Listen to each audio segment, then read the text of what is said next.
radio is not without controversy. Of course. Yeah. What's happening now? Out of my life, I'd like to undo. I wish life has had control and deletes. Or shift. Shame, forget it. What do you do? We got fired with no charge sheet. They called it something else. So, it's a diplomatic, but we got fired. Why did you get fired? Because Lindisbeer got fired from Mukosia. They wanted Lindisbeer, and the time was most opportune then. We were doing well. They had nothing on us. So they just said, hey, listen, this is our show. We reserve the right to book whoever we want to see traveling the show. So we won't book you for this show for this point in time. Wada, wada, wada, wada. They paid us. Is this an end of contract or no? Meet.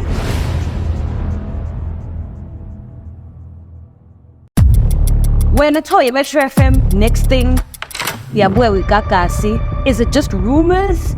Because, Pella, whenever you know that April, March season, change of season, radio season is absolutely insane. Everybody's always like interested on who's moving where, what's happening.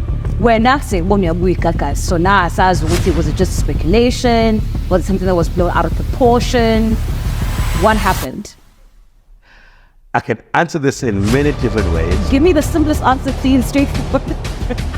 To say the truth, Clarissa.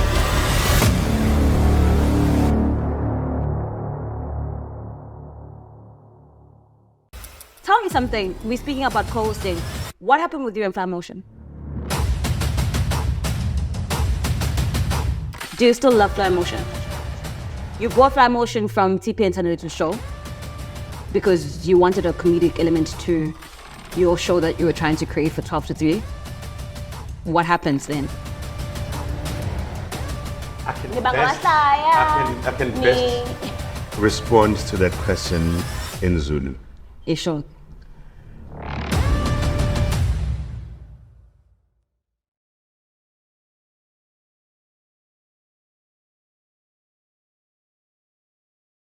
We'll kick things off this week with 702. Now, Ubongani Mingwa was chatting about careers that might be under threat and if you should worry about your job or not. Things we aim to do is to have those water cooler conversations. And hopefully, much of what we speak about lives beyond the radio and you listening in your car. So here's a question for you this morning. As you are driving, as you are stretching, as you are getting out of your bed, as you've just turned on the kettle, what do you do for a living? Where do you work? And in 20, perhaps 30 years' time, do you imagine you will still be able to do the job you do today? Of course, many of us will want a promotion or two in that time. Get that. But will your job still be around? What do you imagine the future world of work to be? In factories, in mines? Will those be taken over by robots? Will robots not only be doing, shall we say, so-called menial work, but also white-collar jobs? Do you worry about your future job security? That's a conversation we're going to have in this first hour with Professor Tinigo Maluleke. And then, of course, we cannot ignore what's unfolding in the Middle East. This is the US President Joe Biden is set to go to Israel. I think he arrives tomorrow.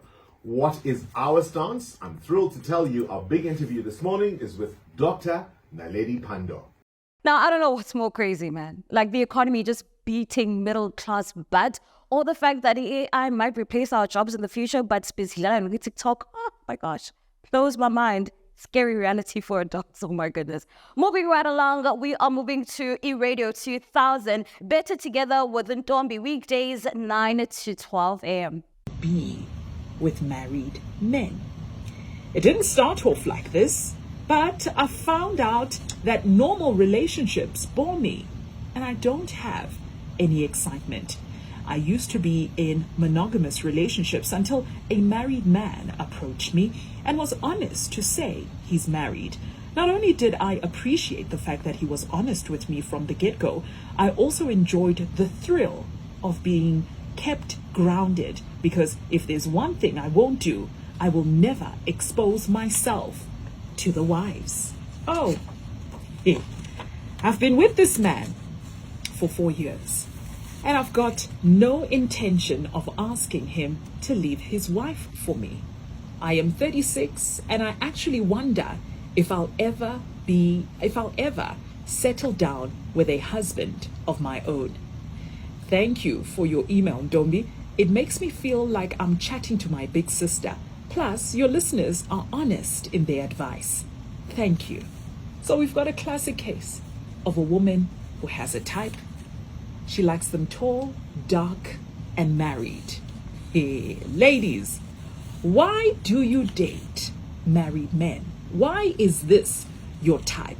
And what makes them attractive? And you can remain anonymous. Brave of her to even ask if she'll ever get married. Because busy. She's done so much. She's done so much. Let's move along to the top 40 on 5. Chatting to Oloyiso. Now, one thing about South African musicians and music, we're just exporting.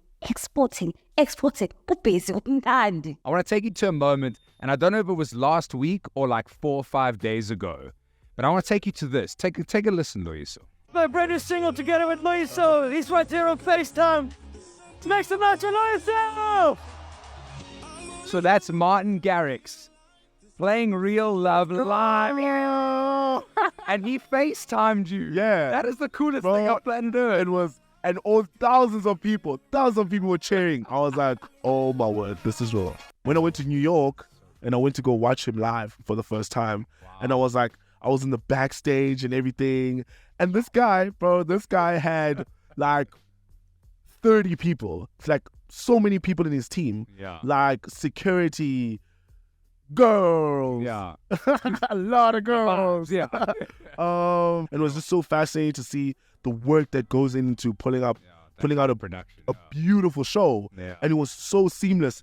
And the way that he was DJing, it was like he was doing it live. He wasn't playing it like, it didn't record it before. And I was like, I'm so amazed. And then the next day, as hungover as I was, we got into studio, we made Real Love.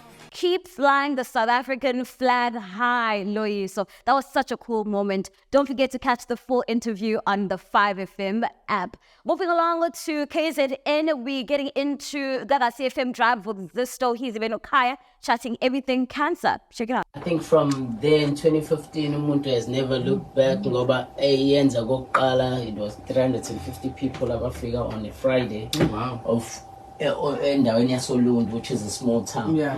So umuntu wayesebona ukuthi no, sikhona isidingo salento umuntu ayenzayo, and in order ukuthi zama ukuthi siyiconquerishe, asiqhubeke sikwazi ukuthi sidonse indle emnyama, get people who would give us information. Yeah.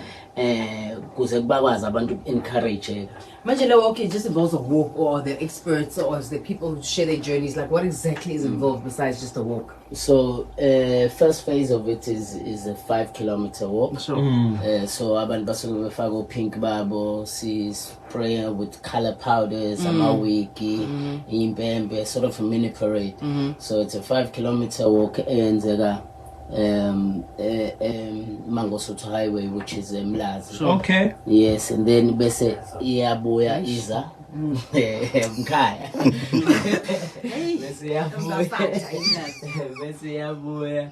Bese iyabuya ibuyele stadium, and then the second phase yayo is when kuba khona ama health talks from all Cancer Association of South Africa or South African Bone Marrow Registry, Ilawi National Blood Services. Bonke labo bantu basuke bekhona be-embrace our event. So mawufisa ukuthi udonate, uyadonate. Mawufuna ukwenza iswap, being a potential donor, uyakwazi ukuthi ukwenze on site. And yeah, the most amazing thing this year ukuthi we're having 2 walks, isemlazi nasenanda, running on the same day simultaneously. How are you doing them? You're doing them. October is Breast Cancer Awareness Month, and today on Deep Access, we're chatting to Mthokozi Sishabangu, who is the founder of the annual Eye for Cancer Walk. His card is 1544. We're still hanging out with him. Just stick around because Miss Buya, we would like to know more about this particular walk where breast cancer is, of course, concerned. It is Breast Cancer Awareness Month, so shout out to Obongani for the amazing initiative. Umlazi Stand Up, join, support. Now, moving along to more interesting things that happen in radio. Nothing screams radio like a good old-fashioned competition where you can win moolah. Rana mella jwale. Bona ge le gore the ultimate u tla bo se go sasa, o tla bo se go ka R37 ga phasha. Yo, ai o hashala. Re go botse gore re namelela re fane ka ditikete bele re ya go fana ka 50,000 rand. Dikete tse masoma mahlano tša diranta. Tše le gore wena o le ragwebo ba mmagwebo go tswa ke ko ga sekhukhuni o tla ka ona fatša le go godisha kgwebo ya gago. Re a tseba gore le tsenetse phadišano. Ke ne ke gore nna re leletse. O kwele e sepetse 10,000, e sepetse 20,000. It's a bit 30, it's a bit 40. Yale, Jema Suma Matlano di Kitty Kitchara. Ardirmitai. O Koyle when I say, I get this pitch, so many kit. Jema Suma Maveri dissipate. Jema Suma Mara dissipate. Jema Suma Man. Jema Suma Matlano diagoman. 50,000 rand. Yo! Watla. Masheleng ya ntate motlhala wa direla go roka ona fa tse di kgwebo. Mpotse go rona le kgwebo. Ke na le ona ba. Ya go dirang? Ke na le di-company tse di pedi. Engwe ke dira ka construction, engwe is just a general supply and delivery. Wena o na le matsebetsebe mosona le tšhelete o tlhoke tšhelete ya ga motlhala. Ke a e hloka e tlo re thusa kudu. O rile ko wena mang? Ke Thobejane. O ngwana ga Thobejane ba makoti wa ga Thobejane? Ke ngwana ga Thobejane. Ngwana ga Thobejane. E re go botse go tswa go Morgan Motlhala 50,000 rand ke ya gago.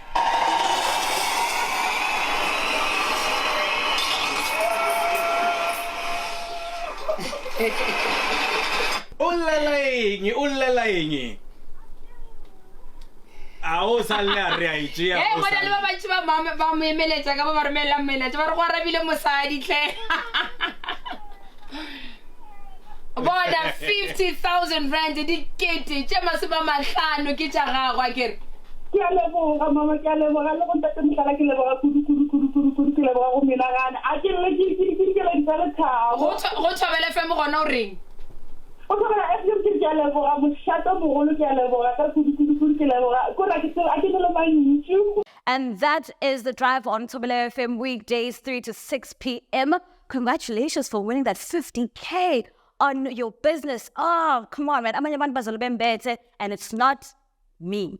Okay, yes, me, but also, come on, like, it's 50K. That's so dope. Now, moving along to what is happening internationally. Guess who's still on a press tour talking about her husband and her marriage and her past? You know exactly. Jada, Sway in the Morning. Check it out. You know, Jada, it's so interesting, the responses to your interviews, to their book. On one side, which is the side that I reside on, I can really feel that this is in service to your soul and in service to the souls of others. That's right. And that you want to use your story to, in your own words, show other people how they can recognize their own worth. Yeah. Then we have another side that's like, Jada, why are you emasculating your husband? Again. Why is this all this oversharing, et cetera, et cetera? And the question that comes to mind for me is something only sacred if it's private? Can something remain sacred when it is shared publicly? And also, what is the definition of oversharing for you? So, when we're talking about our community, it's a really deep subject, right? And especially when we're talking about our Black women. I'm talking about my sisters and I'm talking about myself. It's a very complicated thing because we have been taught to take care of everyone else first, right? And a lot of times it's one or the other, right? It's like, oftentimes we don't have permission to share our stories because our stories are connected to other people, right? And so we are taught that we're to protect everyone else by all means necessary, right? And so it gets complicated because there's so many complicated dynamics within the Black community as far as Black people, and how we relate to each other and what we have to deal with in the world, right? And so sometimes it's like, just be quiet so that, you know, you're not supposed to be telling your business, you know, putting your dirty laundry out there. And it's like, but what we have to understand as a community is that when we don't share and we don't share what we are learning on our journey, then we stay stuck, right? And so we have to be able to just step outside of these boxes, step outside of these ideas of what we believe keep us safe, because these are the ideas that keep us stuck, right? And check it.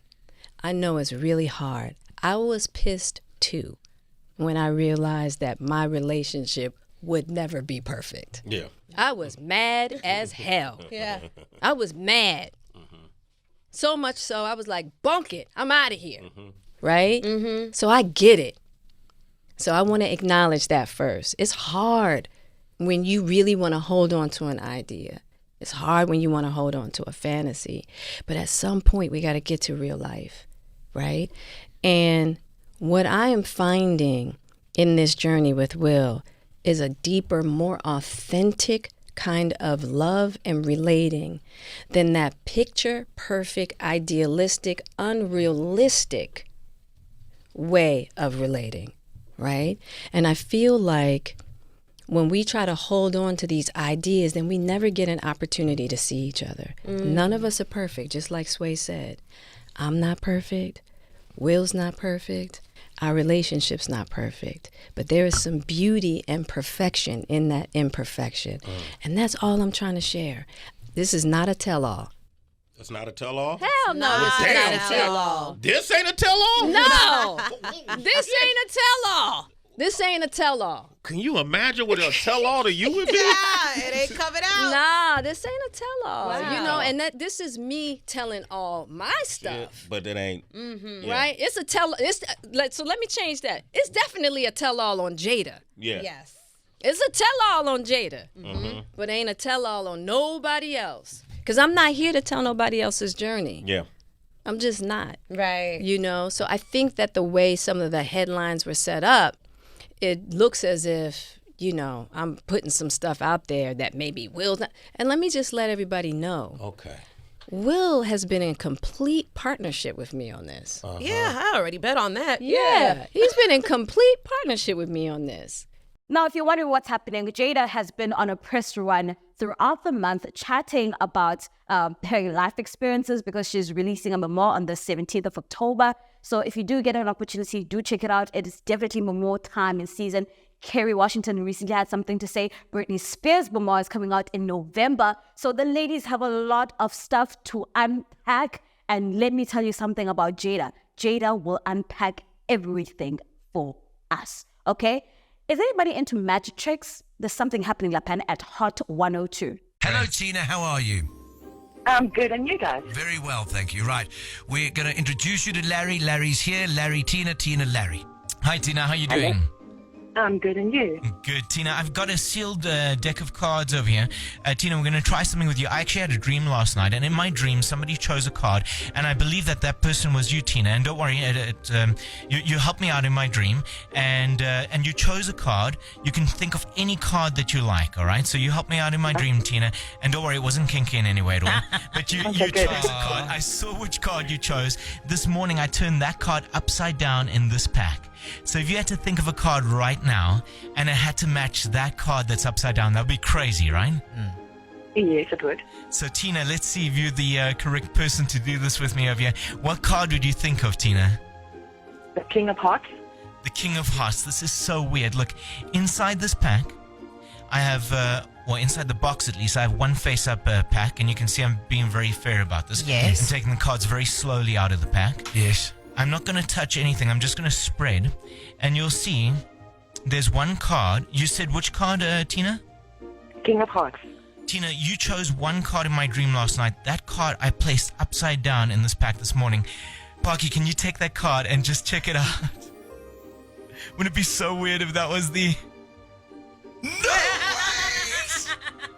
Tina, I'm holding the King of Hearts. No.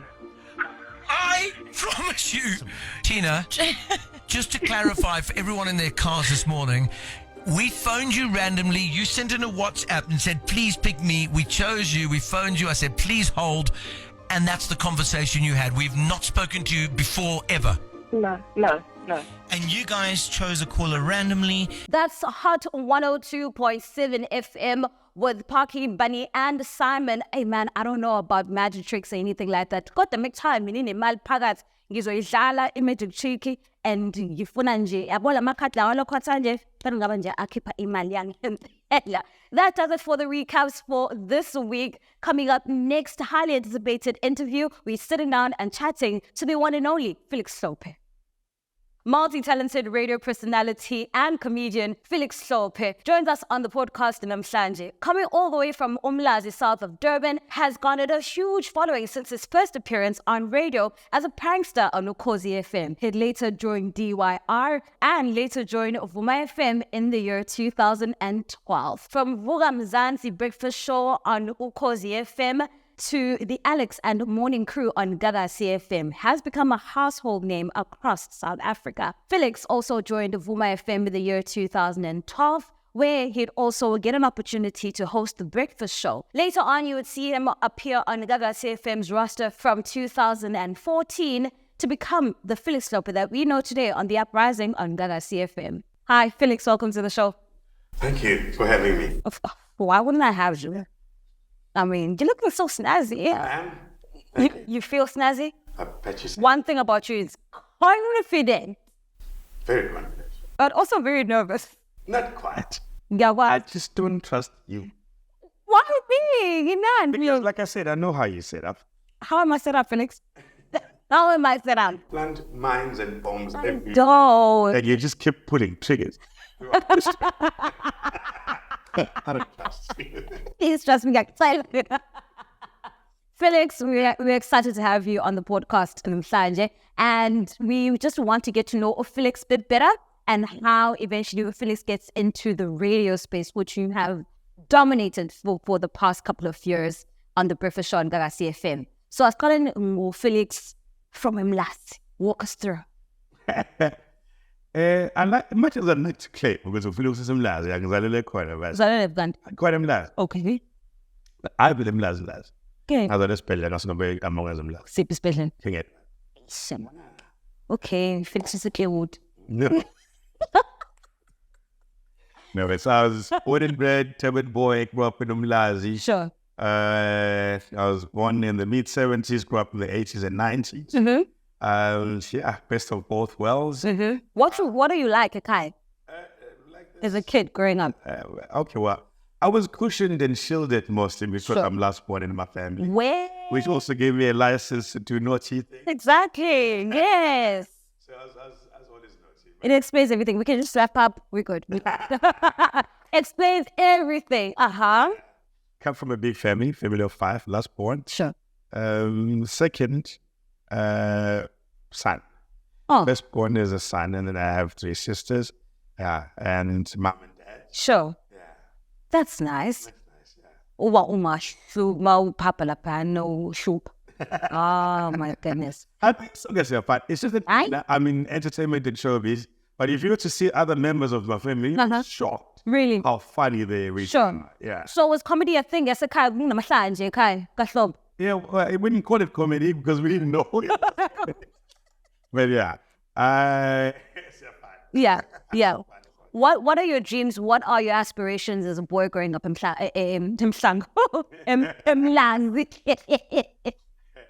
Well, I don't know, like a normal kid, like any other normal kid. Mm-hmm. I wanted to be a doctor at some point. Sure. At some point, I wanted to be a dentist.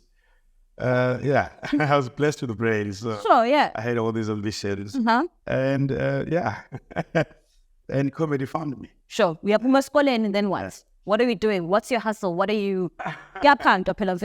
I was super lucky because, like I said, I had very bold ambitions. Mm-hmm. So I achieved early success. How so? Or should I say premature success? How so? Because when I worked, I quickly went from being just a regional incentive program coordinator, which is a function of HR, So basically just doing appraisals and then doing performance appraisals and doing events linked to the top performers and then from there to being account manager, senior accounts manager. Sure. Money? How's the money? There was no money, but I was the guy. I could easily build rapport in any boardroom. Sure. I could make friends with people that mattered. Sure. I could do the ballroom wilds. Sure. And tango. So basically, to opening my own company, to lending big contracts, to end up working at Transnet, doing the RORA at a very young age. And from there to deciding to abandon it all and chase my dream of opening a restaurant. Aww. Gee, so from doctor, dentist, HR, kaloliwe. Your restaurateur. To restaurateur. Tell me about your love for I'll say the culinary experience. Basically, I was not in the culinary arts per se.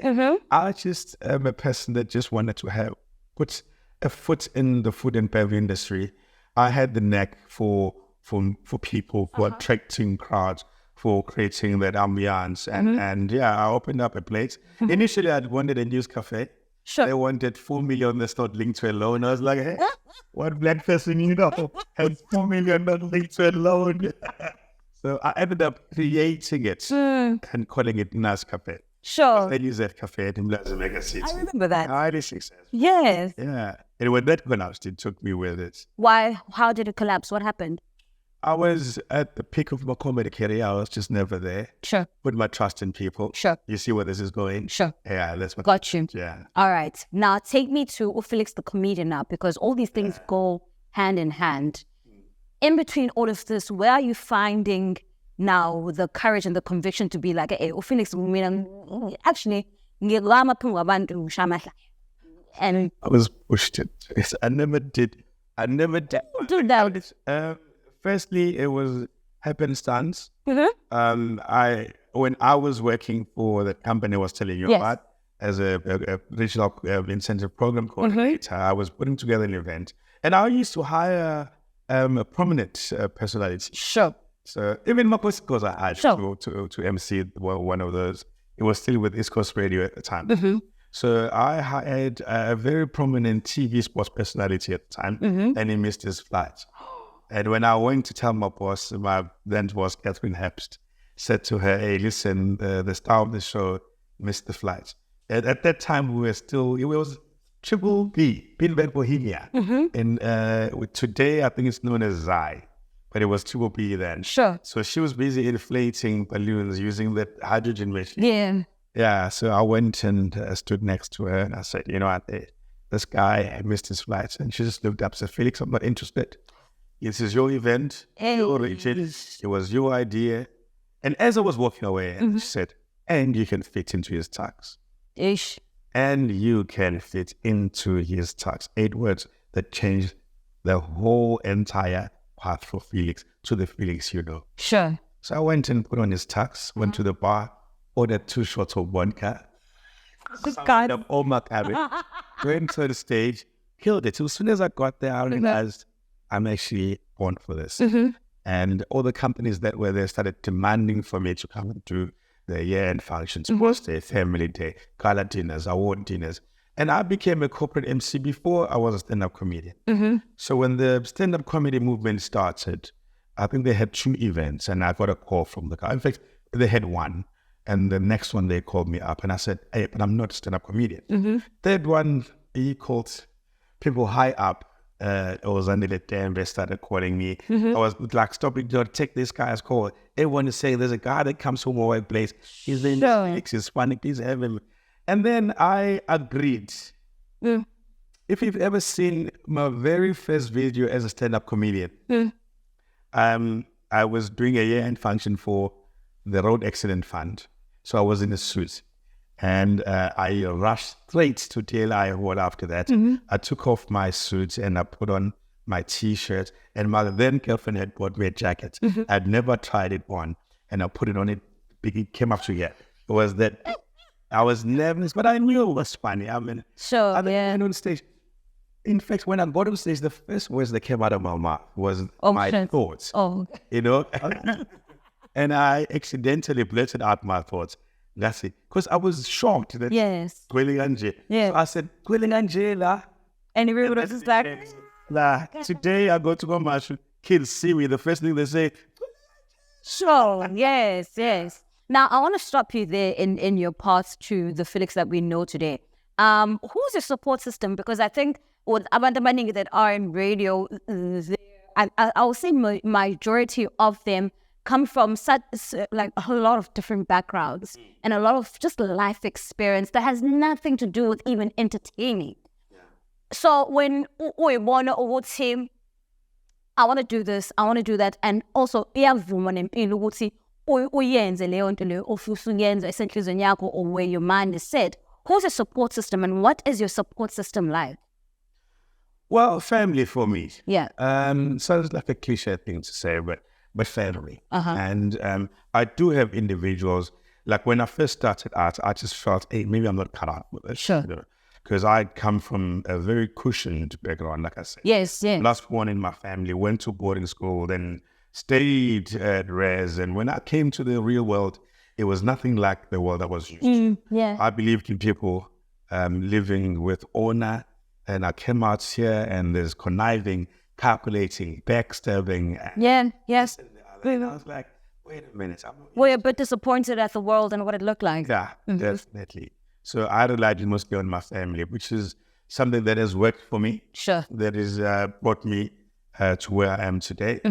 But in the recent past, it has been my wife. Sure. Yeah. So now the family that you still create, so it's still family. Yeah. I stopped. I did the last dance with Felix Hlophe in 2009 when I went to business full time. Sure. I did my last show.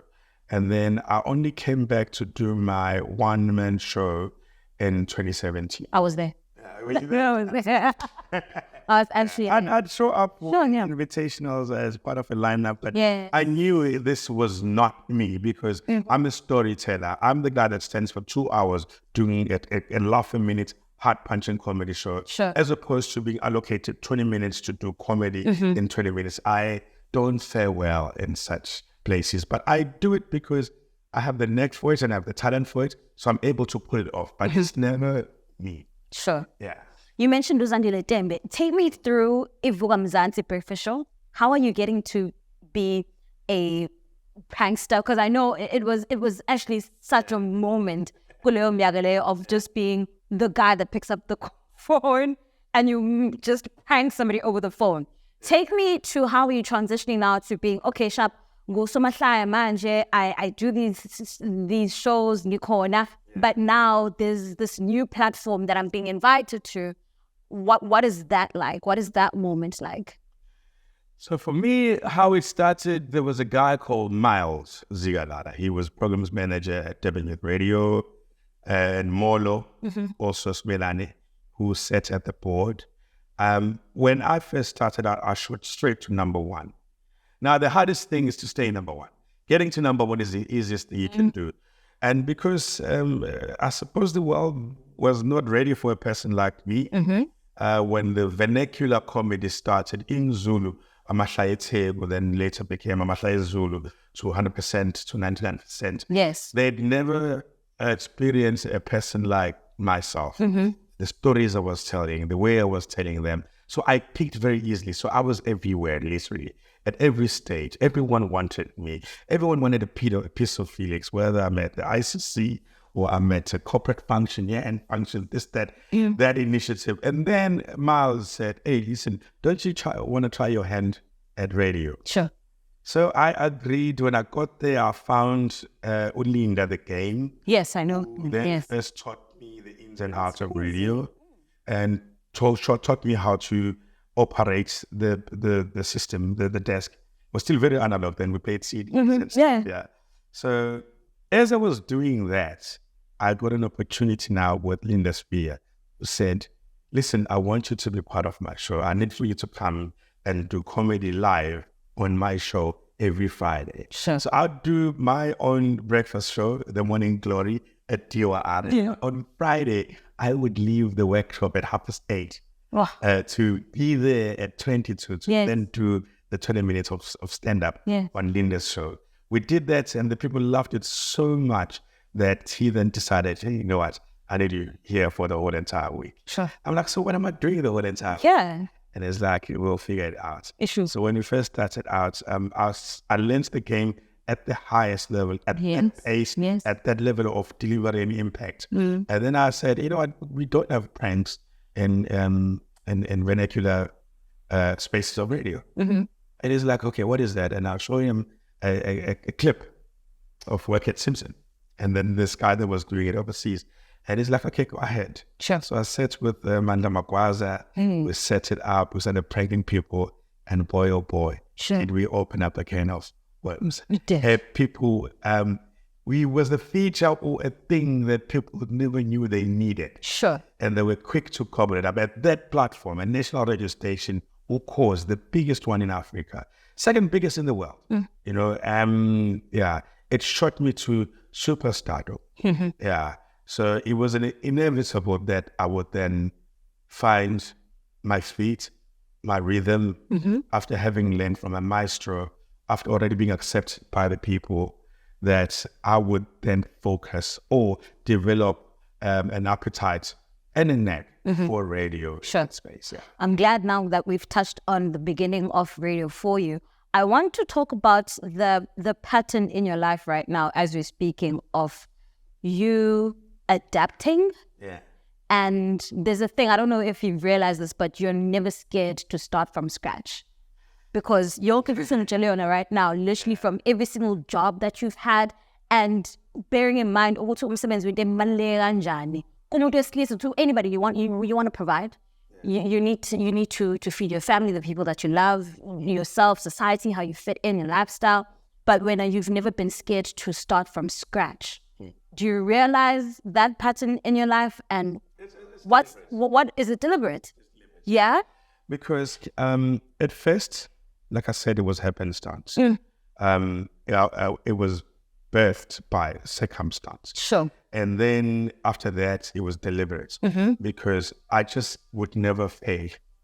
I would start a career in comedy and I would ace it and go straight into the apex. I would go to podcasting. I would go straight into the apex. I would start a small business. It would grow so much that it would also sit at the apex. So I felt maybe it's a God-given gift to be able to.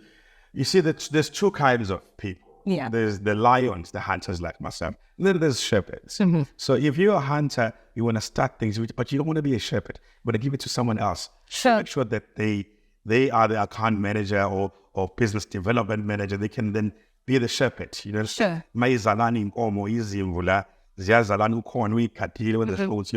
But when are you on to the next day? Sure. So life has thrown literally everything at me that I'm now not scared of anything. Of trying anything. Yeah. And also I've made enough relationships with people that matter in important sectors.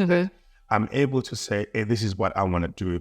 Yeah, I need support in this thing. Or I know exactly which buttons to press when starting something new. If the passion is there, the planning is there, and you have all your fail-safe in check, you can achieve almost anything you want. Which part of your life taught you your best lesson?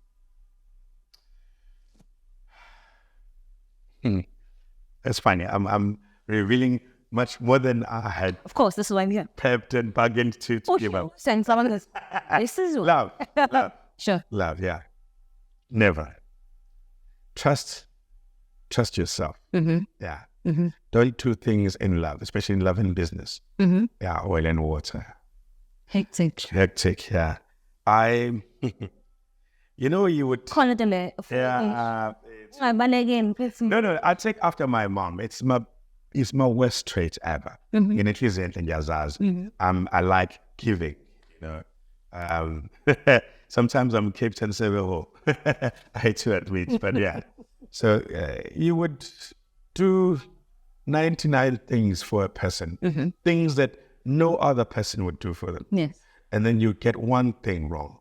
and love quickly turns into hate. Into hate. There's a very thin line between love and hate. And once you're on the hate side, a person can bring you down literally. Sure. A person that once loved you, a person that you once loved, they might crumble everything to the ground.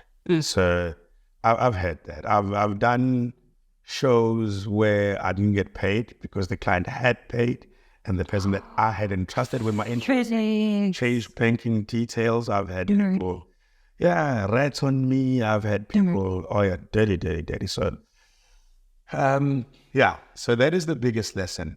Believe in yourself, trust yourself, and respect your business and your business interests so much that you give it your own personal attention.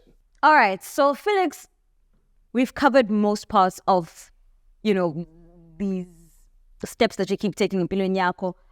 You in DYR right now, right?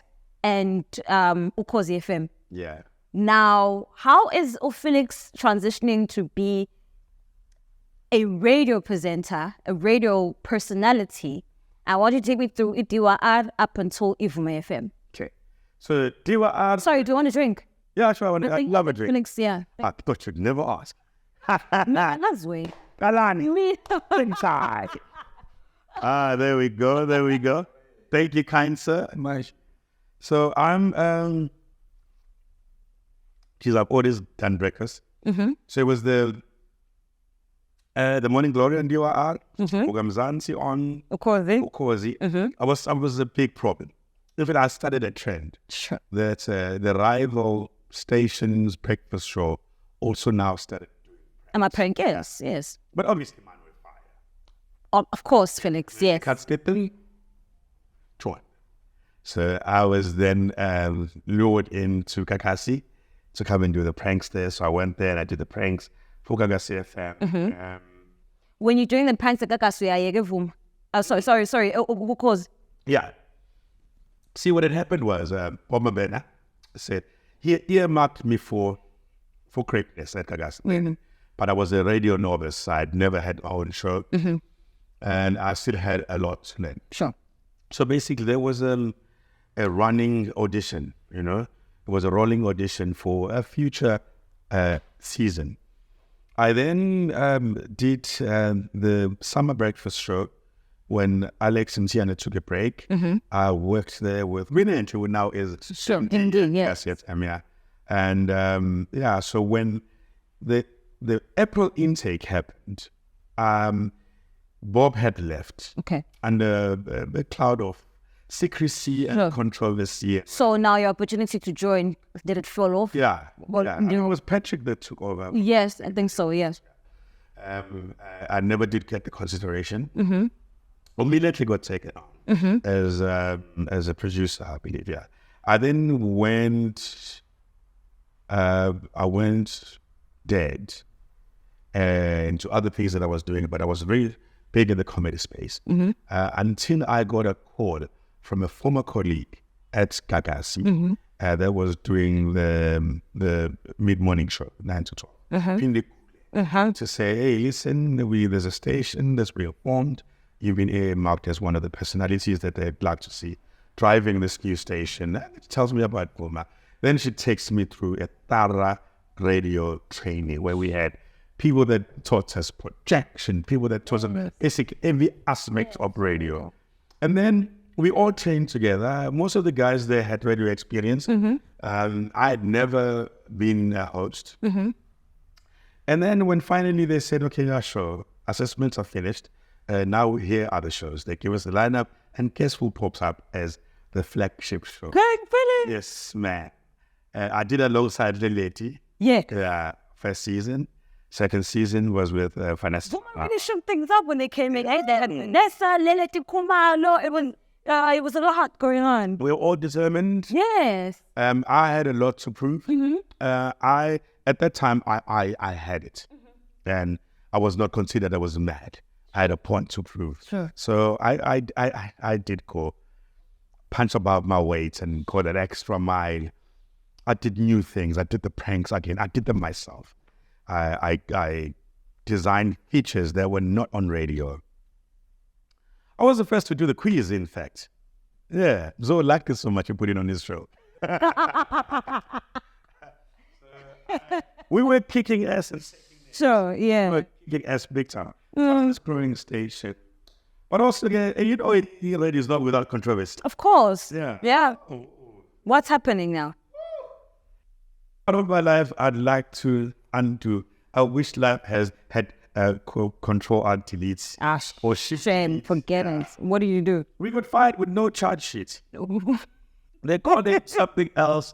So it's a diplomatic, but we got fired. Why did you get fired? Because Linda's beer got fired from Mukozia. They wanted Linda's beer, and the time was most opportune then. We were doing well. They had nothing on us. So they just said, hey, listen, this is our show. We reserve the right to book whoever we want to see traveling the show. So we won't book you for this show for this point in time. Wada. They paid us. Is this at end of contract or no, mid?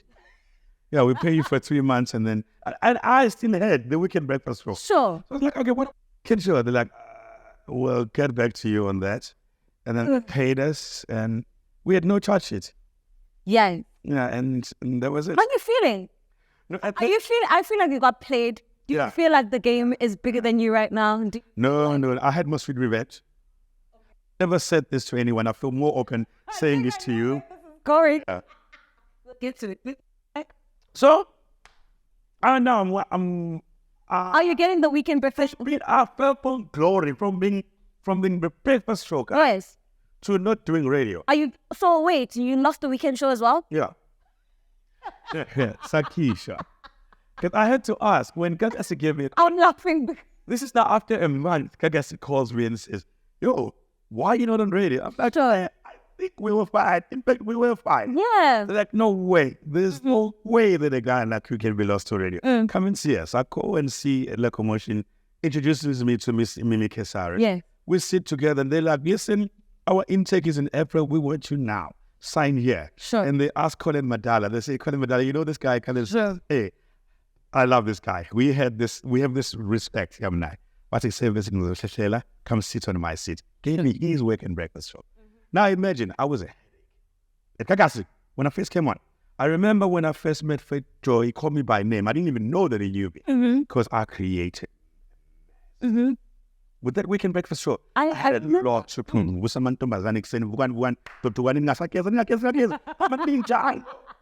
Bro, would I ever lie to you? When Injan? Yeah. Walkers, it was yes, it was a lot going on. The fast-paced, high-impact breakfast show. The champ is here. Yes. The champ is here. I'm screaming, I'm shouting, I'm telling every joke, I'm telling funny stories. I'm giving you a weekly wrap of what happened with my own funny way of doing things.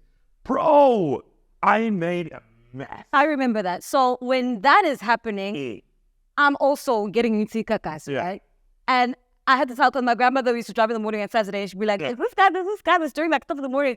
So then I tell her, I'm like, I think I've met him. Like, and I tried to describe, but no, Felix is like a huge guy, like he's tall. She's like, no way. There's just no. I'm like, oh gosh, well, I will show you. I meant a lot of my personality into that show. I knew what I was doing. Guess what happened? What happened? Got my revenge. Hold on. Ivuma gets sold. Yes. Yeah, they get sold to another outfit. And this outfit says, wait a minute. These are the numbers. And what's happening with this guy? What's happening? No numbers. And they're like, where's this guy? Are they asking for you? Yeah. That's me. Show. No, it's because now, listen, let me tell you, I'm making a mess. So the company now, I suppose that bought the Vuma, is like, hey, what's happening here? You know? Sure. Yeah, because I don't want to get into it, but yes. Yeah. So now you're on Gagasi weekend. Yeah. And then you get to Gagasi midday week. No, before. Right. This is when this thing happens now before. And this guy says, you know what? We want this guy. So they want you. Yeah. They call me and say, listen, we know that you weekend. We know what happened. We're really, really sorry. We can't apologize for that management. We're a new management. We're a new company. We want you back. You're still interested in doing radio? What? And I say, yeah. And I say, on my terms. What are the terms? I want to do it with Vanessa. Sure. So it was my big finger to say, I want Vanessa that you fired me with. I want her back. they say, would she still be keen? And I said, I don't know. But there's the one thing they would take for me to come back here is if I do it with Vanessa. And they say, okay, you handle that. I call Vanessa. She's still mad. Like, Vanessa, listen, are you still interested in doing radio? She says, yeah. I'm like, I want to do radio with you. I want to do the breakfast show with you. Like, no, fuck off, no. I'm not interested. I'm still mad. Like, hey, listen, these people gave me a blank check. Like, what? It's like, yeah, they gave me a blank check. I'll put my own figure on the thing, on the offer. Vanessa says, Kip. She goes back and joins. I go and resign at Gagasi. And they're like, Felix, what are you doing? I'm like, I'm resigning because I'm doing the weekend breakfast show. I'm doing the Saturday 2 to 6. I'm doing the GMS 8 to 10 on Monday in the evening. 3 days. And now I'm like, hey guys, I do understand I'm in the A League, I'm in the Premier League, but I'm in the B side. Sure. Yeah, well, La Payana, I'm in League 1, but at least I'm on the first team. Sure. Yeah, but I've sort of like signed the preliminaries. I said, don't worry about that deal. And I'm like, what about this paycheck? And they look at it and say, don't worry about this. So then they change my contract, give me that offer and say, give them the finger. I'm like, but I can't. Sure. They're like, well, it is what it is. And we have so many millions of people listening to you on this show and you're getting that thing. So we have plans for you. So hang in there. Sure. So then I had, unfortunately, in fact, there was even like pictures of me in silhouette and the guest was rejoining. I remember that. I was so embarrassed, but it opened up an opportunity for many other people. Like Boma Kosa, he was at Rise, he came and filmed my sport and there was a bit of shuffling. And guys actually called me and say, yo, thank you. Just to clear it up for you properly, and bear in mind, this is happening, I'm with you. Yeah. I'm with you. No. Yes, I was with you. Before. I was with you when it happened. I was there. Because you and I looked at the silhouettes. Oh, yes. No.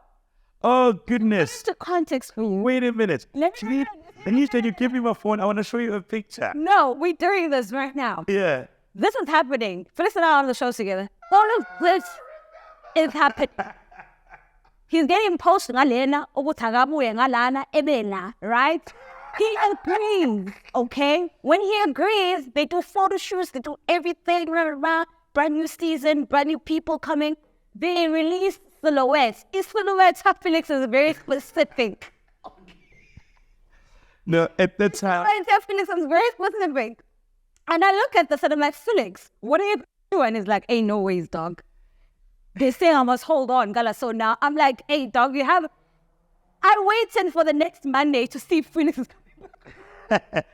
The funny thing is, we recently had a chat about that. Sure. Our MD immediately said, Felix, I remember when we told you that you will not be moving into daytime 6 to 6. Sure. We saw the disappointment in your face. We know how much work you had put in. Sure. And we know that you were hopeful that it would happen. You were disappointed. You sank your face into your work. Mm-hmm. And eventually, the opportunity did come eventually. But now, you see other people, what I'd seen in the recent past, when people don't get the shows they want, So she was just commending, just saying, you must speak to the youngsters, the junior jocks, to say, listen, you can do this time and season. If you understand time and season, you'd understand. I'd fallen from grace, from being the number one breakfast show guy to coming back working nights, working weekends. Sure. And I stuck around. Mm-hmm. So I think not entitlement. Sometimes we are sebenza kahle wenza yonke into enzayo, but the other people that offer the opportunity they're also doing well. Everyone is doing well. Sure. That means awukwazi ungena esikhaleni sabo unless something happens. Maybe someone gets greener pastures, or someone gets fired, or someone gets promoted. Only then can you then get your shot. It's not to say you're doing badly. They want to keep you there, but obviously, starting 6 years is also doing well. How did Women FM feel about you letting them down? When, I don't know, but if a lawsuit is anything to go by, I say that's how they felt. Yeah. Did it feel? You feel like you got your revenge, your middle finger? Not really. No, I was ready to kick ass for them. Sure. It's just that obviously there was a new outfit, and also it's just that my own personal ambition clashed with their ambition. I would have resented them maybe had they strong armed me or forced me to go join them, Sure. I would have resented them. Sure. I would not have performed. I would still one day would like to do something for them, maybe at management level or at some involvement, because they gave me a shot. Much as they are the ones also, they say the person you love is the one person responsible for, they can make you the happiest person or the saddest person. Yeah.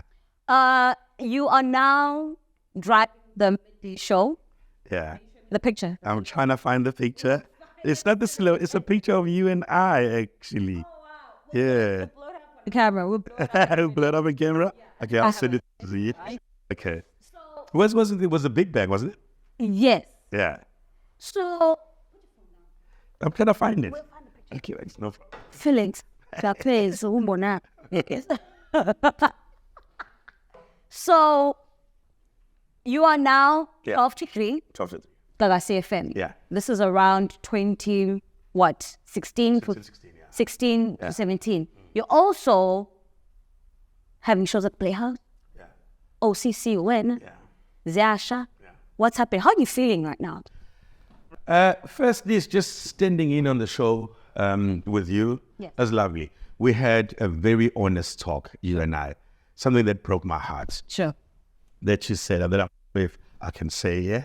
What did I say? There was a time when we were doing the show together, and I felt that you would come in prematurely, because obviously I'm the guy that does the theatrics. I'm old school. I do the theatrics, time check and show ID, that in before I bring on my host to come in, because it's very poetic. And you would come in prematurely. And then eventually during song, I asked you, I said, why would you come in there?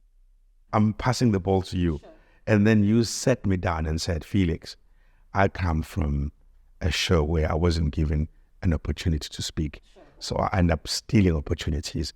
I understand it's something I need to fight and yes. And then that's when we were yin and yang. Yes. It was laughter throughout, because you knew what's the more weights already so share and it's ping pong. Yes. And you made it such a lovely experience. Yeah. And I appreciate you for that. So right now you are given the 12 to 3 show now. You're not standing in. Yeah. It's yours. Yeah. What's happened? I had been waiting. I had been praying. I had been putting in work. I was so ready. I'd never been that ready. I was good at a space I didn't want to be in. But they say you must always dress for the job you want, not the job you have.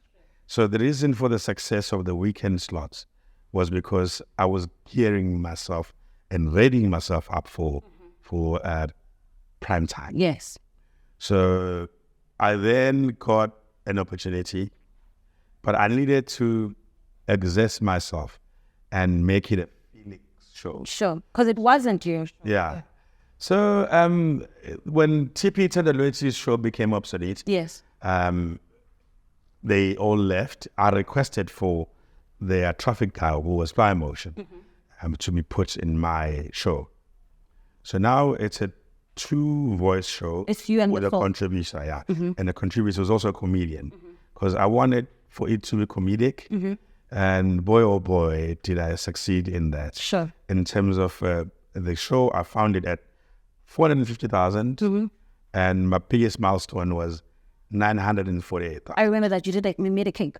Yeah. We made cakes back to back. Yeah, cakes. Because everyone was kicking ass. So I love mornings. Reached 1 million. Can you believe the mid-morning show? Yes. It reached 1 million. Yes. And then it was me at 948,000. Yeah. And then the Kings had reached 1 million. Yeah. So the red card suddenly changed for midday show. Never been done before. So I was just, sure, ready. Yeah, well, it was a fun show. People even in their workspaces made sure that they tuned into the show, because that's just how groundbreaking the show was.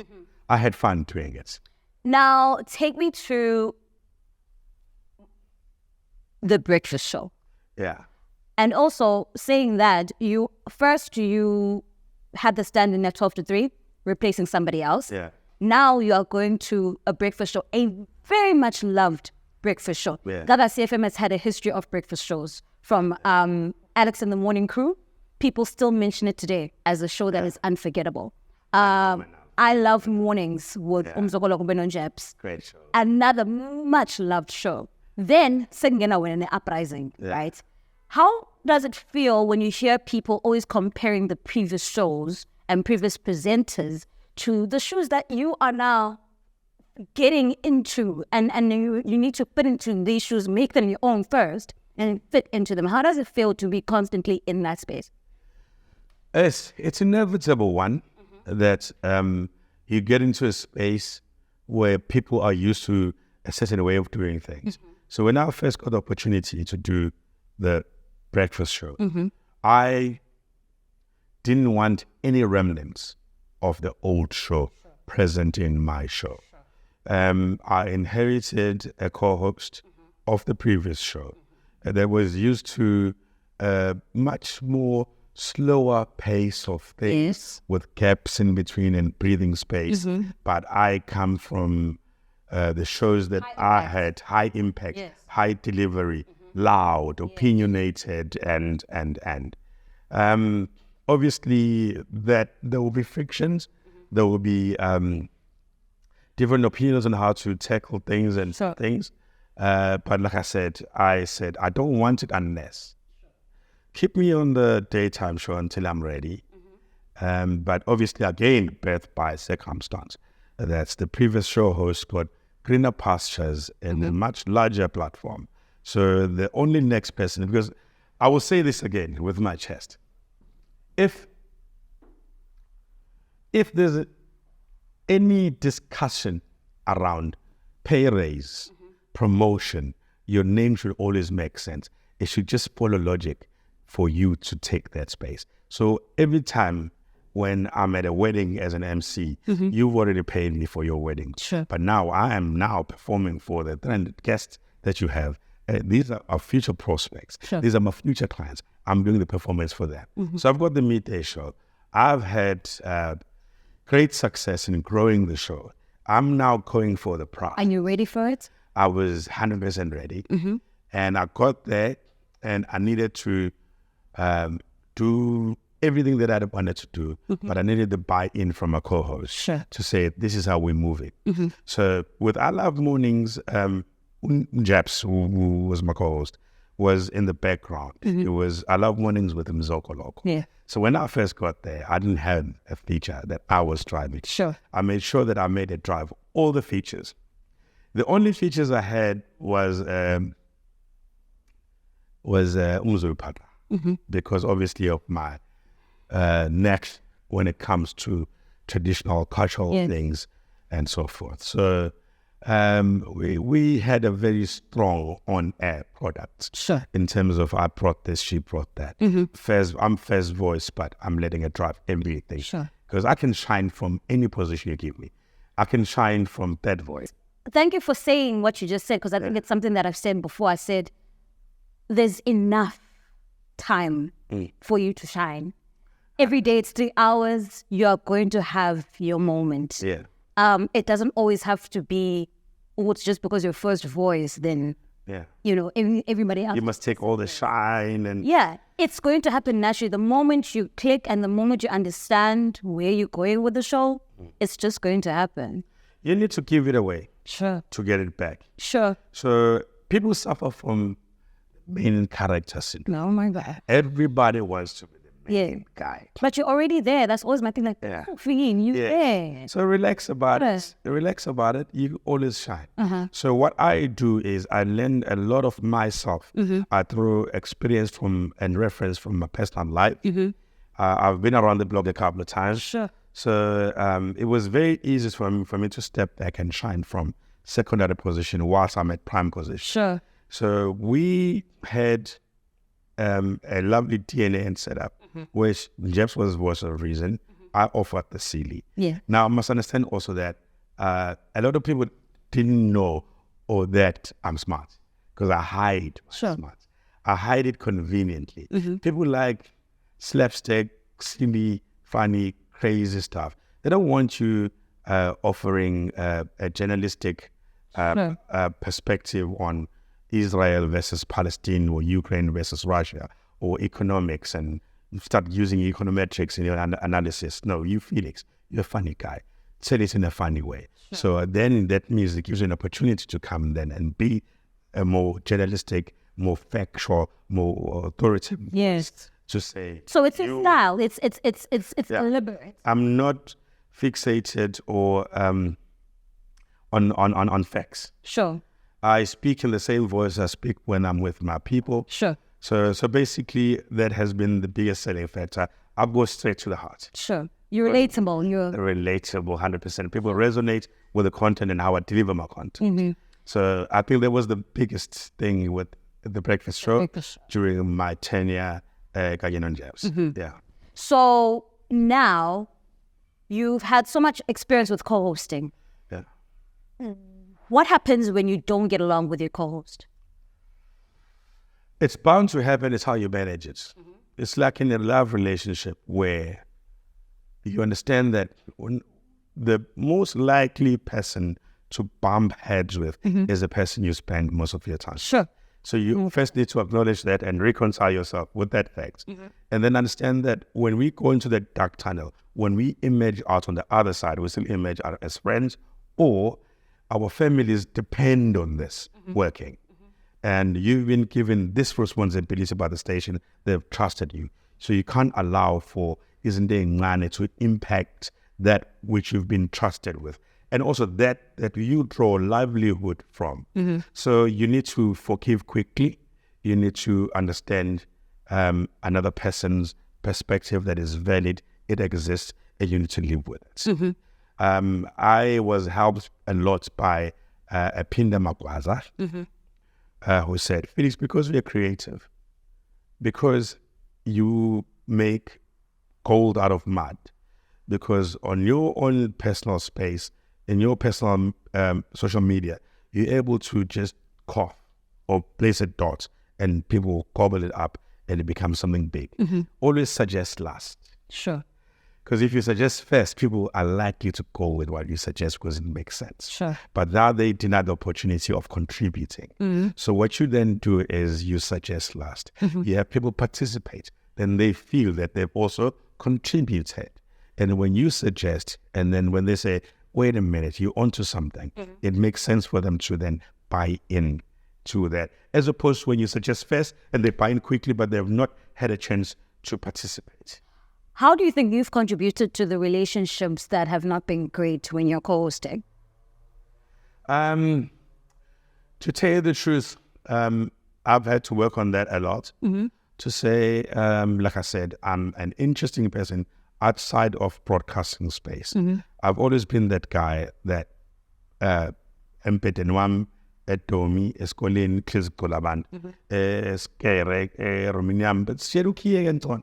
I've always had a crowd of people around me. I'm interesting. I am able to find different angles. So if I'm working with you and I'm saying to you, listen to me, let's explore this angle, and you're like, no, I'm adamant, I want this angle, I can still make it work. Okay. For you. Okay. But also I need for you to trust me to say, this is the angle we should have gone with. Can you see now it didn't work? And then once you also get into the rhythm of, actually, this guy has got a neck for this thing.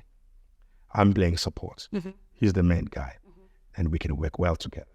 So I contribute in the sense that I also am very strong-willed, but that doesn't work always in a partnership. Sure. You need to be able to walk a mile in another person's shoes and be able to see from their perspective.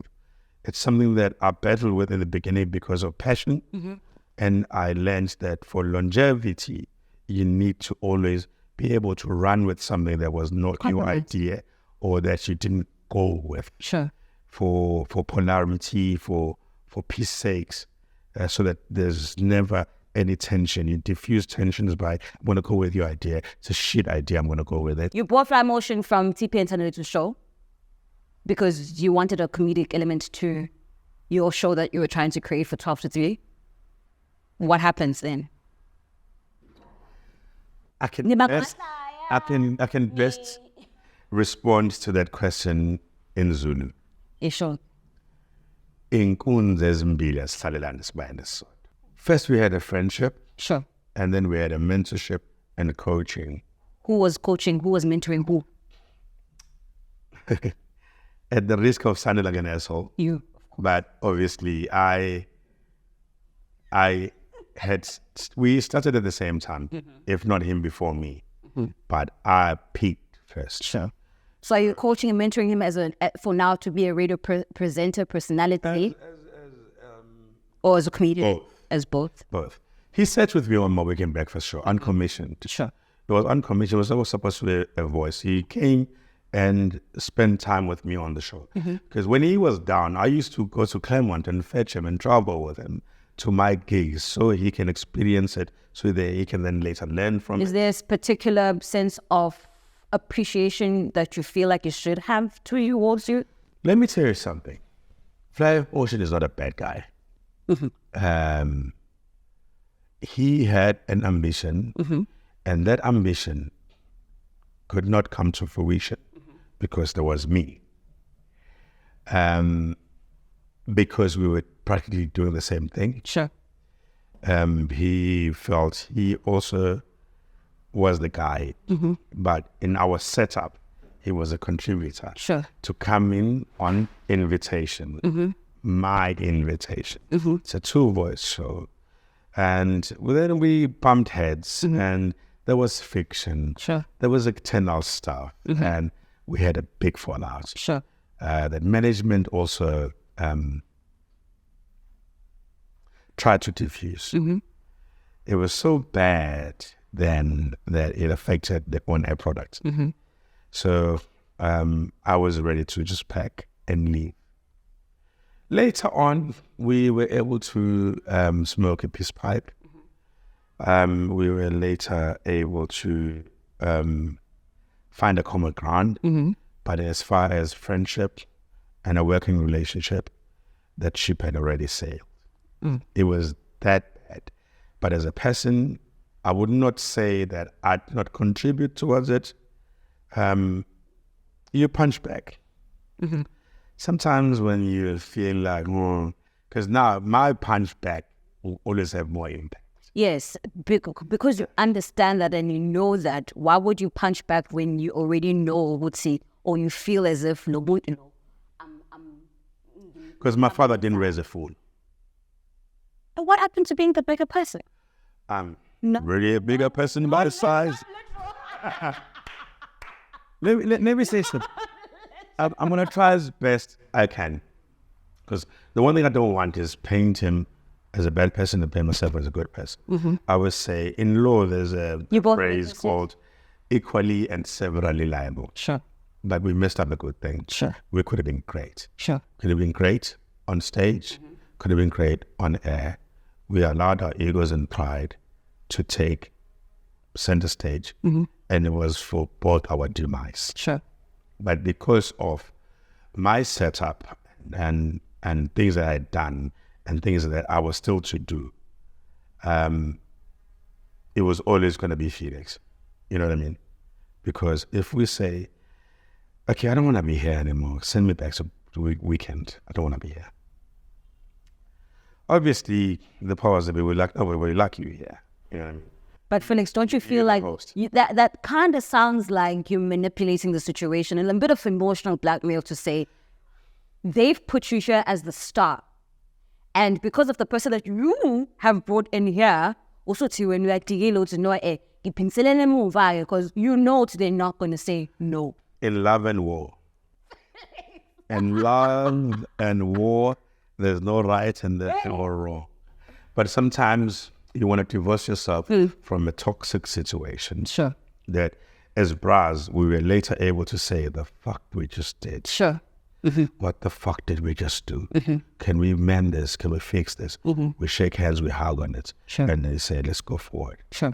But in as far as that, we've lost it. Both of us lost it. I should have progressed with him to the breakfast show. Today would have been different for radio. Sure. I'm happy with the things that I've achieved for Gagasi, for the flagship show. and our positioning in the grand scheme of things. But I feel we would have been greater had we had the resolve that we have now. Sure. But we didn't have that resolve then. Mm-hmm. So it was for tech. You think you're the best, fuck you. It's not the approach that we employ now that we're older and wiser, Mm-hmm. and now that we also have the gift of hindsight. Sure. Because hindsight is a great teacher. Yes. But you asked me about what happened then. It's nothing that we're not proud of, the both of us. Sure. We've grown and matured. We now have wives, we have children, we have our own homes.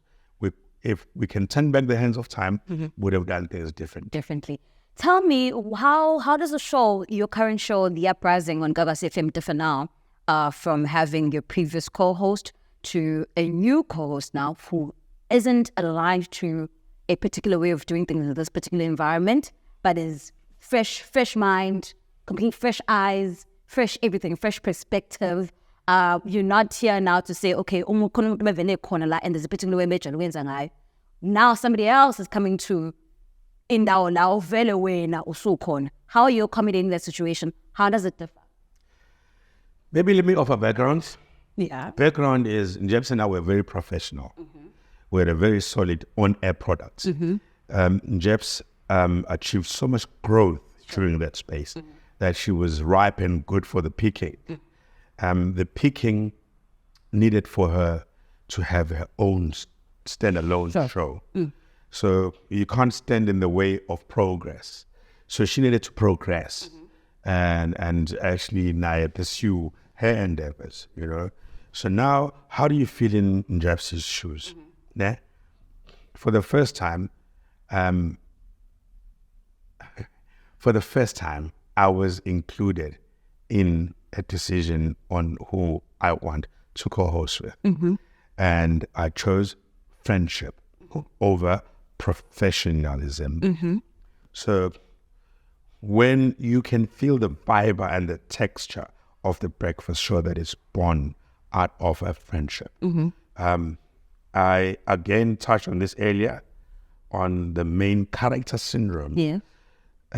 My current co-host, this is not to say in any way, I need to say this for the record, that I don't mean it for Unonjabule respectfully, but we were on terms where we were equals. Like I said, I didn't drive the feature.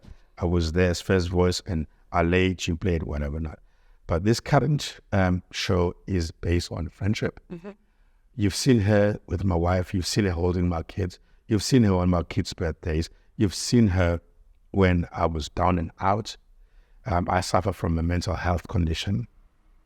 She's always there supporting. You've seen me vibing with the person in her life. You know, you've seen me vibing with her family, the father. I asked for her hand from her father also. So we are tight as thieves. We are Bonnie and Clyde. We, other breakfast shows are fans of our breakfast show. Because there's a friendship first. Everything that we put out there, you find East Coast Breakfast saying, yo, you guys nailed this. Sure. We just recently did Iguinya versus Croissant. And guess where the croissants. And guess where the first compliment came from? East Coast Radio Breakfast. Sure. Everything that we do, we're starting now something called the FM Connection. Felix and me, but FM, clear on. Frequency modulation, FM. So we're doing things now outside of the radio space. Cool. We are in business. It's a future business of a leisure business for Umchitawake. We are so close. So by the time we get to the third season, no one will see us. Sure. Because we will be so fully immersed and immersed and fused together that we'll be able to sell anything, we'll be able to attract anything and everything. So currently, it's born out of friendship. The earlier one was professionalism, solid. So it's different animals, both animals successful, a tiger and a lion, you know what I mean? Sure. Now, we've done your entire radio stretch up until where you are now. Besides that, kuningi Felix okukhulunywa ngawe, and oh my gosh, everything from suspensions, wena, uvele emaphepheni, Felix senze lokhu, he's off air. Why is Felix off air? Why is he off air for a month? What's going on? Who the hell is leaking these news about you? When khuluma list, when ozwana nabantu, when kuningi owakho. Then also comes change of season. Felix is going to Metro FM. Hey man, Felix abuye Gagasi. What yini? What are you doing? Progress again. Progress. Yeah. Like I said, I overexert myself in any position or opportunity I'm given. So I'm a human also. Yeah. And number two, I was out and out about my mental disorder. I am acute bipolar. Sometimes I do things, and again, in hindsight, when I look at some of the things I did, I feel like I could have done them differently. I'm emotional.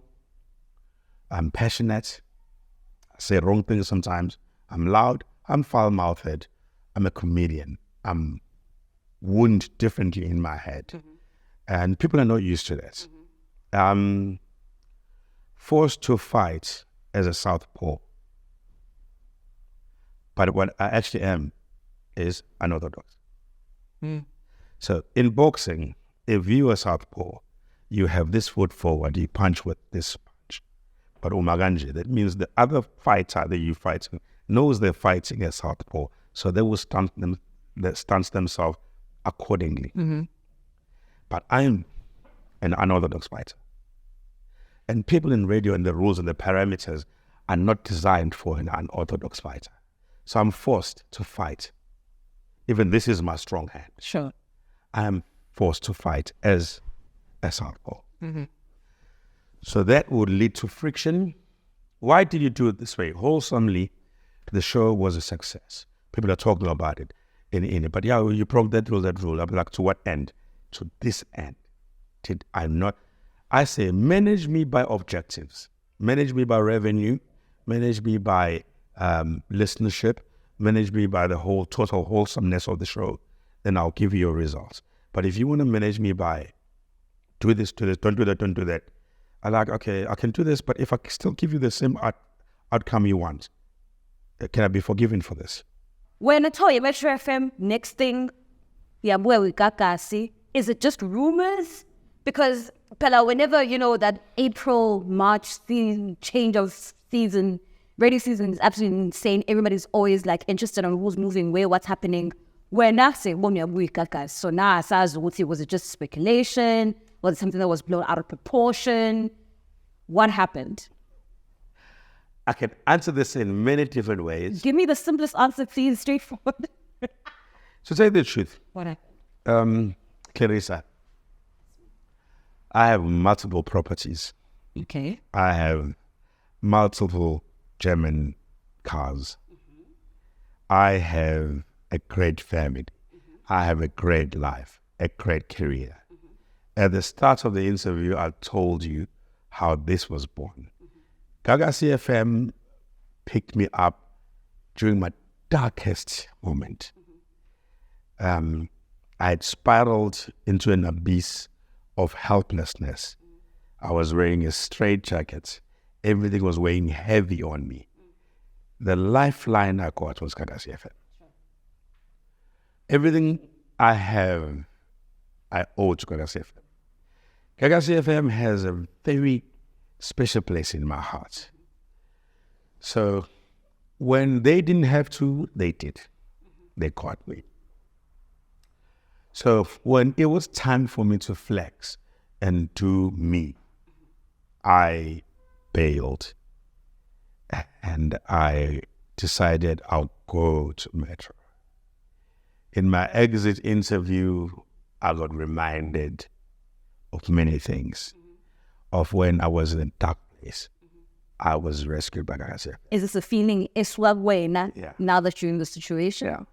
So they offered me a choice, and my choice became Gagasi now, because I felt like I had done so many things at Gagasi FM. That if I had left then, it would have been premature.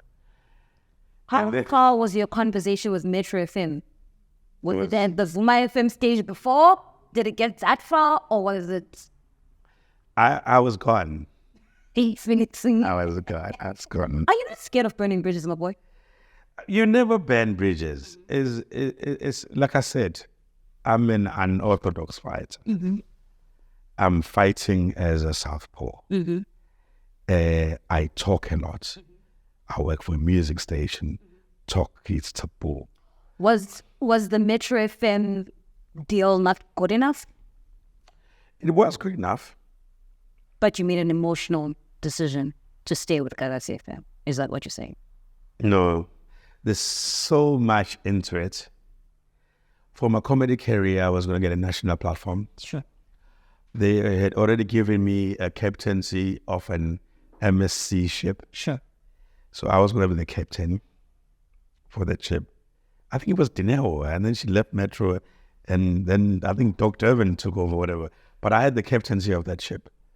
I was going to take over a show. I was going to work Monday to Thursday, earning the same amount of money. Not working Friday. I can go away to Mozambique, can go away to Europe, come back Sunday still. But Gagasi FM is inside me. Sure. And I'm Gagasi FM. From a long time ago, for 10 years now, I've been at Gagasi. I'm no longer Felix Hlophe. I'm Felix Hlophe of Gagasi FM. Mm-hmm. However lucrative the Metro FM deal was, I wanted to go. And I spoke to management and they said, why do you want to go? Mm-hmm. And I told them exactly why I wanted to leave. And they said, if we fix it. Mm-hmm. And they fixed it. And I want to be the Glenn Lewis of Gagasi FM. Mm-hmm.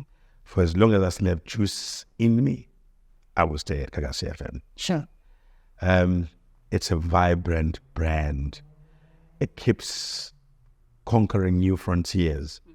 Gagasi FM is fluid. It's not rigid. It keeps getting into... It's who I am.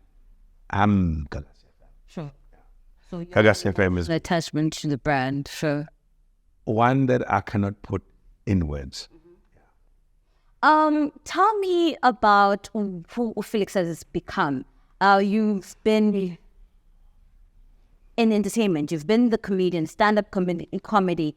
You have been the prankster on radio. You've co-hosted. You drive the biggest show on one of the biggest regional station in the country.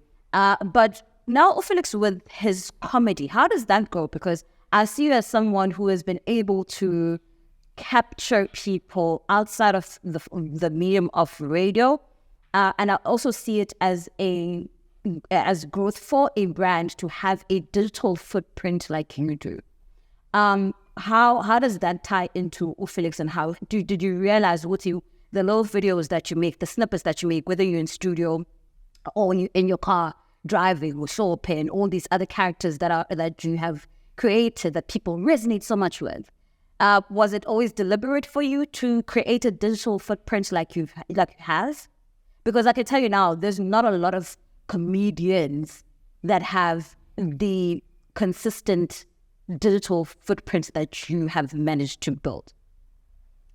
It's also surreal because I spent a whole month recording in Johannesburg for a sitcom for Showmax. I get out the airport, I'm in foreign lands, and as soon as I land, the staff at the airport want to take pictures with me. Issue. But it's because of my social media footprint. I go to the most remote parts of this country there. I feature on another personality's line. Mm-hmm. And I realized that I trained in Zimbabwe, in Zambia, in Swaziland, in Lesotho, and I'm a Zulu speaker. And you do something, you don't realize what impact it's going to have. My sole ambition is to say, I'm in a flagship show of the #1 regional station. So I need to compete with all these platforms and mediums, or media, to be correct. So I don't want a person that's on the phone, that's on TikTok, to not interact with me, or on WhatsApp. That in their groups, they need to share my content. I need to be on the WhatsApp stories. I need to be in the groups. On Facebook, I need to trend. And it's all for, so that if you want to experience this guy for 3 whole hours, tune into Gagasi Fm on the breakfast show. So that has been very deliberate. But sometimes it's a brain fart. You do things it doesn't trend, something it doesn't trend. Then you do another thing, and it just trends like a wildfire. So the deliberate motive is always there, but the success of the marketing effort is always surreal. How do you feel about the notion, or the way that people might view things and say that if you hadn't made it to national radio station, then you haven't made it in radio? How do you feel about that?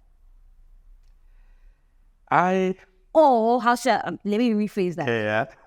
Do you think that national radio is the hill? Again, Gagasi FM is a hill I want to die on. I'm not talking about you and your experience. But also, I'm talking about you as an entertainer. Do you feel like national radio is the hill? Okay, again, I am the host of the biggest game show on TV. I've just now recently done a sitcom on national television, and that's going to open more doors. So I don't need a national radio platform for Brand Felix to grow. I can stay on regional radio and have other media promote that, because Gagasi is on app. I'm not promoting Gagasi. I'm saying, but I am Gagasi. So we're on app. That means anywhere in the world you can still be able to experience me in radio and see me on all these different channels on television doing what I do. So yes, traditionally you'd want to be on a national radio platform, but for me, I don't have to. But yes, I do have aspirations and ambitions for as long as Gagasi would have me. If they don't want to have me anymore, I would definitely reactivate that opportunity. Sure. Give me your dream lineup for Gagasi FM. For Gagasi? Give me your dream lineup for Gagasi FM. I'm saying this as Gagasi FM, you were there with Ulidasmia on Umzanz. So give me that. I'm a privy to the current values and ambitions of Gagasi right now. But I think the move towards modernity and the urbanization of Gagasi, and then plugging and being active players into the current movement, I think they're doing well. But I just feel maybe they need to loosen up a few screws in terms of language, so that to allow them to better articulate themselves and be able to plug into plug points at Chile that are now currently restricted by language and conviction. Felix, you own a radio station, or you have the powers to create your own lineup. What is your fantasy radio lineup? Fed Joe on breakfast. Okay. With whoever he chooses to co-host with him, because that's very important. Anchor hosts should be given leeway to choose who their hosts are. Okay. Don't give me someone you think will work best with me. Give me an opportunity to say, Nababantu, choose. Let me have a conversation. Number 2, If I'm a programs manager of a radio station, Yes. I would change the whole setup to be like TV. Okay. Radio hosts should not work for a producer. Producers should work for radio. Okay. Everyone else that works at a show on radio should be working for the host. Sure.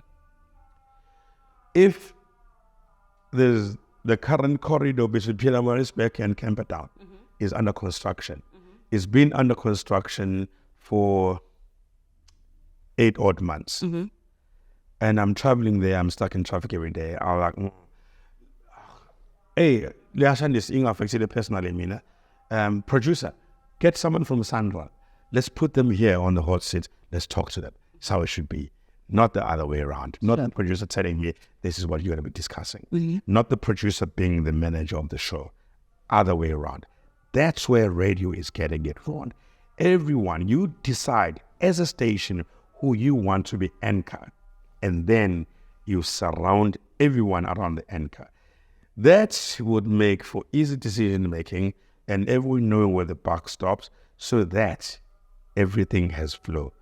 If there's no definition on who the head is, there'll always be problems. People feel they have main character syndrome, you know? You know when the anchor steps back? They would do you a good job, because this is the anchor that you chose. Sure. But not how the show should be. If the show should be, you bestow authority and power on the anchor and you surround them with able individuals that understand, just like how TV works. Okay, you've given me Fat Joe for breakfast. 10 to 12. Quickly, 5 seconds. Not your best choice, but mine. Yeah, your choice. Your choice. Anyone. Dino Ranaga with Unas. Okay. That sounds sweet. 12 to 3? 12 to 3. Honestly.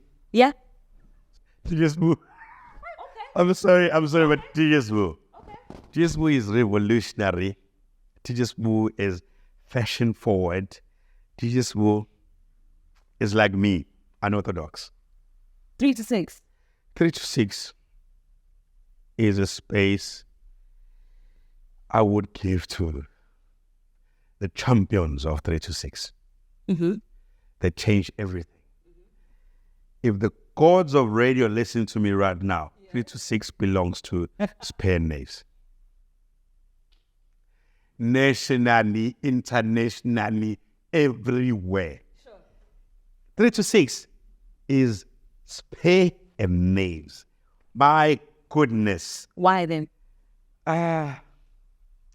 Delivery, out of the box thinking, likability, presence outside the radio space, TV on stage, musical knowledge, skill.